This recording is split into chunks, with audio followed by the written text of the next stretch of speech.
Hello friends, सबको राम राम जी। और कैसे हैं आप लोग? कमेंट करके दोस्तों ज़रूर बताना। और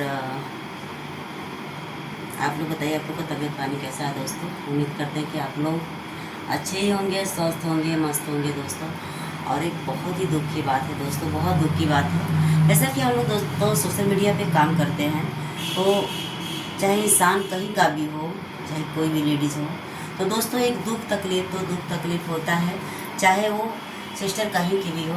तो आज मैं दोस्तों बात करने वाली हूँ, जैसा कि गोरखप्रिया भाभी की जो नंद हैं, उनका क्या नाम है, बट अभी उनका नाम मुझे याद नहीं आ रहा है।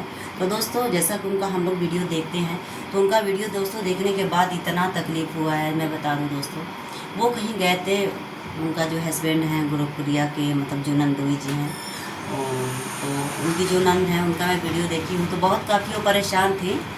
और जैसा कि उनका कहीं उनके बताने के मुताबिक लग रहा था कि वो बोल रही थी कि कहीं उनका एक्सीडेंट हो गया, कोई बहराई से भी क्या है, वहाँ पे वो राशन शायद ले जा रहे थे ट्रक से लोडिंग करके, तो वहीं उनका ट्रक पलटी खा गया है। तो दोस्तों इंसान अपने जीवन पे, अपने समय पे, अपने रोए पे, अपने सुंदरते पे घमंड करता है, मगर मैं पूछती हूँ कि आप लोग कमेंट में ज़रूर बताना दोस्तों कि आप लोग समझदार हैं।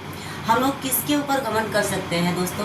हम लोग सोचते हैं कि जो हम लोग के पास है उस पर घमंड करते हैं, बच्चा है, परिवार है, बीवी है, ठीक है, और हमारा हस्बैंड है, मैं अपने आप को ही बोल रही हूँ, सब लोग अपने हैं। मगर सच्चाई है दोस्तों कि कोई आज के ज़माने में कोई किसी का नहीं है, ना आपका बेटा है, ना हमारा पति है, ना बेटी है, ना बेटा, कोई किसी का नहीं है दोस्तों। अगर इस दुनिया में है तो सिर्फ आपकी सच्चाई और आपका ईमानदारी, आपका प्रेम, आपका व्यवहार आपके साथ रहेगा। बाकी कुछ ना हम लोग लेकर आए हैं दोस्तों, ना लेकर जाएंगे। मगर इंसान थोड़े से समय के लिए चिल्ला रहा है, ये हमारा, वो हमारा, वो हमारा, और इसी के चक्कर में ना जाने कितनों से झगड़ा, क्या कहाँ पे लूटपाट नहीं हो रहा है।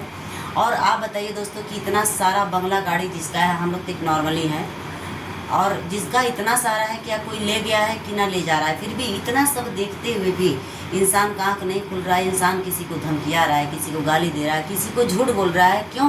अपने फ़ायदे के लिए, ठीक है। तो मैं यही कहूँगी कि आप लोग एक ममता को त्यागिए। मैं दोस्तों उस चीज़ से मैं भी सारे लोग ममता में होते हैं, मैं भी ममता में हूँ। सारे बच्चे, परिवार, सब अपने, कहने के लिए दोस्तों सभी अपने हैं, मगर समय आता है तो पता चलता है किसके कौन है। तो दोस्तों सच्चाई है कि आज के ज़माने में कोई किसी का नहीं है, अपने रोए का तो विश्वास नहीं है। आप लोग भी डेली नहाते हो और हम लोग भी डेली नहाते हैं और तेल साबुन लगाते हैं, अपने रोए का तो विश्वास नहीं है कि कब टूट कर गिर जाता है दोस्तों। तो इंसान पे हम लोग क्या भरोसा कर सकते हैं? हम लोग को तो अपने आप पे भरोसा नहीं है कि हम लोग कब बीमार रहेंगे, कब क्या हो जाते हैं, कब क्या हो जाते हैं, ठीक है। तो दोस्तों हमारे यहाँ बहुत इतना गाड़ियाँ सब चलती हैं ना कि ब्लॉगिंग करने में भी दिक्कत होती है आपको। अब अगर मेरे आवाज़ में कुछ आप लोग को दिक्कत हो रहा होगा तो उसके लिए सॉरी है। आप लोग मजबूरी को समझ सकते हैं कि यहाँ पे ऐसे बेकार लोग रहते हैं अगल बगल में, कि मैं क्या बताऊँ, बहुत दिक्कत होता है काम करने में। तो दोस्तों आप लोग कमेंट में बताइए, और सॉरी बताइएगा और सपोर्ट करिएगा।